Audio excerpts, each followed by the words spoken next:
So for some context, I work at minimum wage in Canada, which is $14 hourly, I believe. So not much, but still something. And I live with my parents, but I'm not usually home since I go to university. But I own Airpods, which cost me $199.99 CAD. So it was the weekend in summer. And in Canada, university gets 5 months of summer, so I was just relaxing in August. My brother was playing Fortnite, and his headphones broke. He asked if I could get him a new pair from Best Buy or something, so I said, whatever, why not be nice? So I went to Best Buy to buy my brother some headphones, but some lady is pampering her child. Yeah, son, I can't buy you headphones now. I really would if I could, but I don't have the money on me. So I felt bad for the kid, and I decided to buy him some decent price gaming headphones, assuming he played Fortnite too since he looked 8, 9-ish. So I went up to him and gave him the headphones, and this is what happened from here on. Me. I overheard your conversation earlier and I felt bad, so here are some headphones. EK. No, I want your headphones. Me. I'm sorry, I can't give you these since I bought them. I didn't get snappy yet because I assumed he was just asking as a joke, or maybe he didn't know they're mine.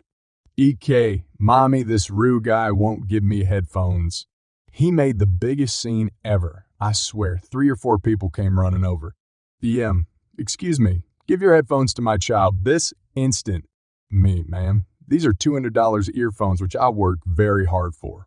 EM. Does it look like I care? Me. I'm sorry, but if you want earphones, you can get them right now.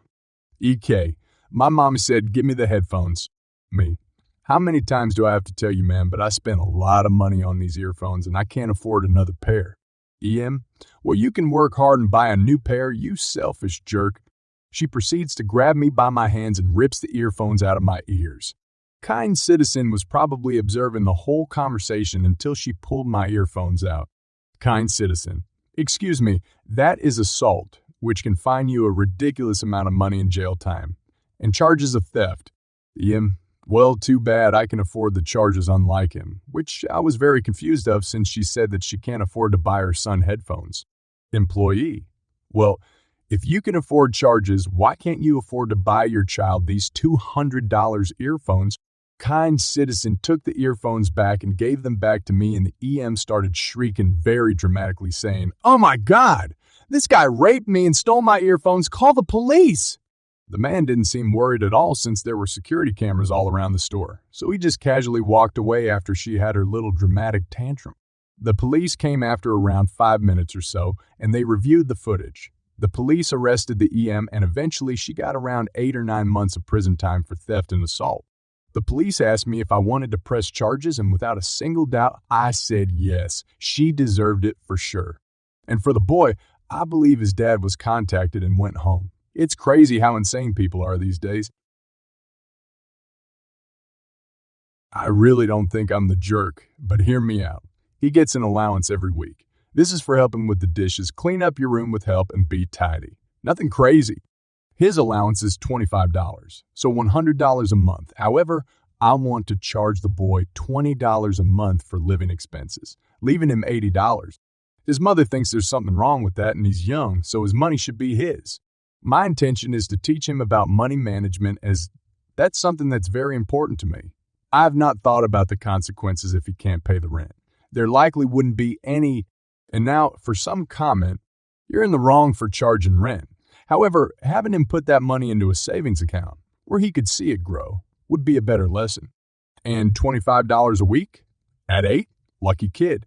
You're in the wrong. This is completely inappropriate for an 8-year-old. If you want to teach him the value of money and saving, continue paying him for his chores and teach him how to save and budget for things he might want. Show him how to save a percentage of his allowance and track it. There are so many more age-appropriate ways to teach your child how to manage their money. Illegally charging them rent should never be considered one of them. My parents did crap like this to teach me money management. Guess what it taught me instead? That all interactions with my parents are monetized, that they did not actually care about me, and that I cannot trust them. That the only thing they understand is money. My father is now dead, and I barely talked to him when he was ill. I essentially do not speak to my mother. She only initiates conversations with me at this point about, shocker, money. You would be in the wrong. I can see how you think this is, well, intention, but please reconsider and think about other options for helping him learn. Edit from OP. I am the stepfather. I increase his allowance, but I don't think that's what makes me a jerk. Edit 2. All right, I'm the jerk. I'm going to give the child an allowance as I planned anyway. He can save for big purchases for himself, and we can talk about the fun stuff when he's older. I have a savings account for him already. I had a bad idea. I thought it was fun and everyone would win. For clarity, father's out of the picture. I'm not stealing from his mother, and I'm providing the allowance. Besides, I've already changed my mind. I framed this post in my writing poorly, thinking it would be under the radar. I love my son. He's been in my life for 6 years. We have a great relationship, and I just want to see him grow to be better than I ever could be. My wife knew I was in the wrong, but feels like I set myself up for failure with this post. She's laughed until she's cried, so thank you for that. Quick info.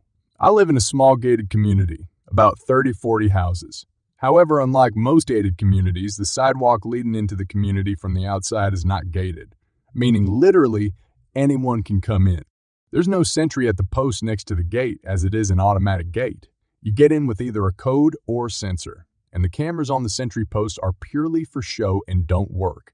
My dad has a really bad habit of leaving the doors unlocked. All of them.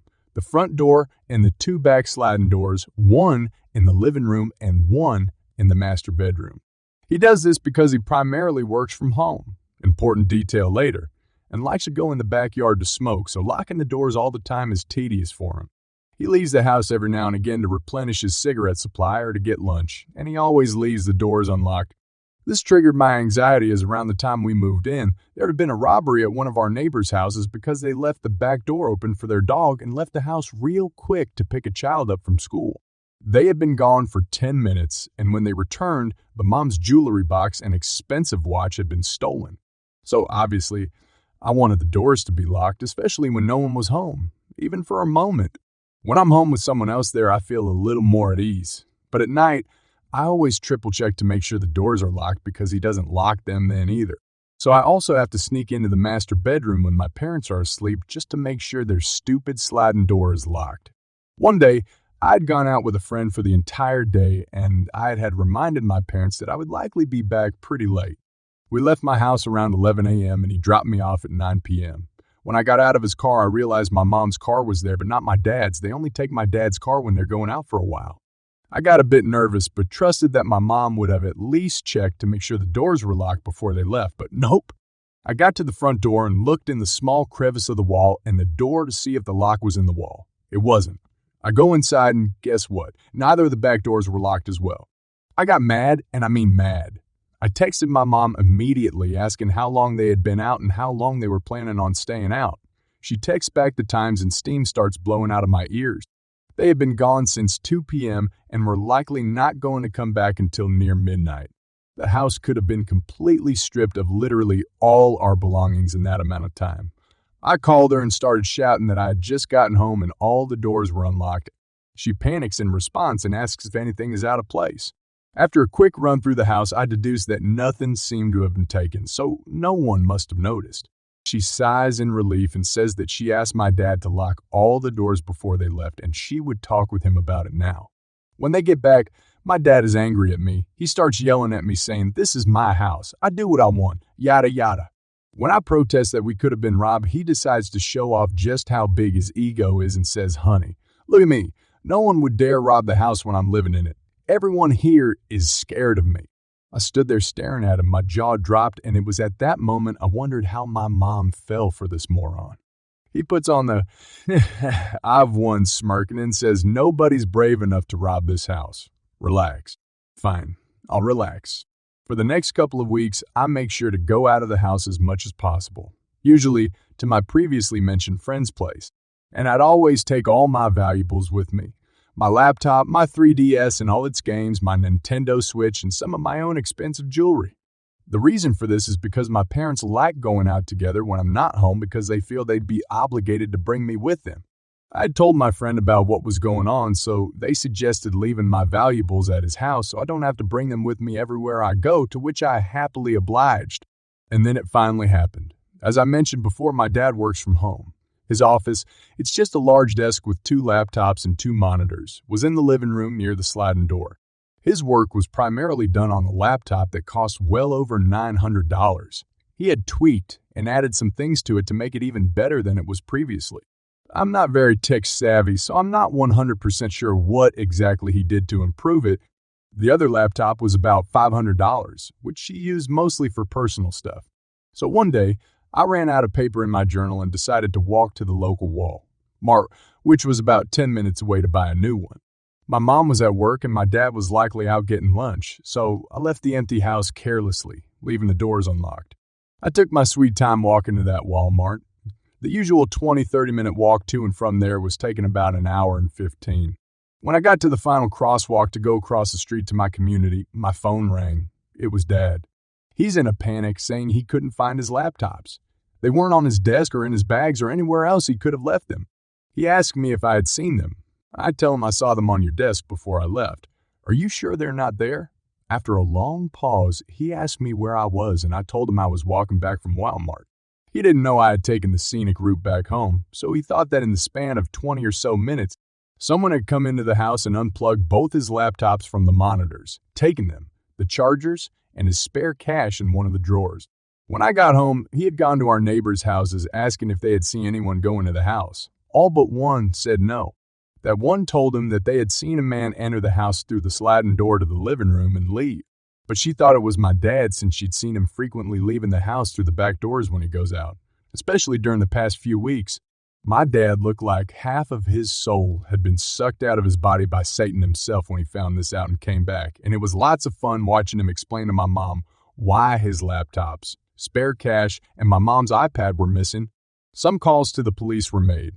The neighbor described what the man was wearing to the police, and after the police questioned some other neighbors, one that lived close to the gate had said they clearly saw a man with the clothes described walking out of the community with a large bag. After about 2 weeks of searching, the police found the man and he was arrested. The laptops and my mom's iPad were returned, but my dad's personal laptop had been factory reset. The iPad's screen was cracked and the money was gone. The doors always stayed locked after that. I gave birth in March 2020, one to my daughter. She is formula fed because I never made my own milk, unfortunately. It sucks. But the stuff is safe and my daughter is a happy, healthy baby hitting all her milestones. There is a brand I use and always order in bulk from the pharmacy's own brand. That way, I don't use up the supply in the store for other people. I don't like taking it in case others have an emergency and find out you are running low or out at home. About a month ago, I placed an online order of formula, along with other items to be picked up at the pharmacy, and paid for it as well. I get a notification that I can come and pick it up, so I go there with my car. I get to the pharmacy, get in line, and when it's my turn, I give them the number of my order. The cashier goes to the back, comes back with my things, and we start checking to make sure everything is there. From behind me comes the formula Karen, FK. Around my age, well-dressed and known around town as a Karen. I know this woman as she was a classmate in school and a friend of a friend. She has a decent job, makes decent money, but with a very, very big superiority complex. FK is a mother of an infant as well, using the same brand of formula as I do. She has 1 box of the formula in her basket. When she sees I have 4 of them, she loudly demands where I got the formula. She was told that I ordered it online and it was delivered at the pharmacy. She starts demanding I give her 3 boxes at least, as the pharmacy ran out of those. I tell her I don't mind returning 2 of them so she can buy them. I can always order online again, and with 2 boxes I can manage for some time. Wrong answer? No, I'm not to return them, but to give them to her. Her reasoning. The boxes have already been paid for, so why should she buy them? I tell her again, I don't mind returning them so that she can buy them, but I'm not giving them to her. I mentioned that if she's afraid of running out, she can also order it online and get the amount she needs and can choose for at home, delivery, or at the pharmacy. Delivery takes between 3 and 5 days. Nope. FK gets in my face and starts telling me with a raised voice that her child deserves it more because blah blah, and that I should willingly give it to hers, one mother helping another. I stand my ground and tell her that every child deserves whatever it needs. She goes on telling me she deserves it more because she has a higher position than I have. I tell her that such things don't matter. I tell her that my offer stands now, and if not, I'm going home with all the formulas. She raised her voice again, stating that I should just give them to her, so I wish her a nice day. The cashier had called for a manager and another staff member to help out and help me carry my things to the car. They didn't need to, but as the cashier so eloquently put it, "You're a small lady with a lot of things and my mama raised me rights." Yes, she did. The staff member grabbed some bags, I grabbed some, and then F. Key jumps into action. She grabs one bag with some formula and runs off, along with her basket of other stuff she had to pay for. What did she leave behind? Her phone with all her cards in it as she dropped it to get my things. Honestly, she scared the heck out of me. Manager tried to pursue, but he couldn't spot her anymore. That's when another customer gave us her phone. Staff member and I went to put the remaining things in my car, and then I was offered something to drink. The manager had the phone, but it couldn't be unlocked. A saving grace is that Karen had some emergency contacts listed in case of emergency. You don't need to unlock the phone for that. So what did the manager do? He called her husband. He explained everything and then called the police. She stole from the store, so he was filing charges. No exceptions. Several stickers are placed inside and on the windows warning potential thieves that charges are filed. An hour later, the husband came back with FK. Police were there already. Husband apologized and said that FK's feeling of entitlement got worse after a promotion at work. FK got arrested and I was given my things back. The manager told him that FK was no longer allowed in the pharmacy. If they needed the formula, it could be ordered online and delivered at home, or someone else could get it. The husband thanked the manager for the call, apologized again, and left to go see how he will save his wife from this mess. FK ended up having to pay a fine as well, but since I got my things back, I didn't press charges. A report was made as part of the theft of items of the story. The pharmacy did press charges, though, even with the return of their items.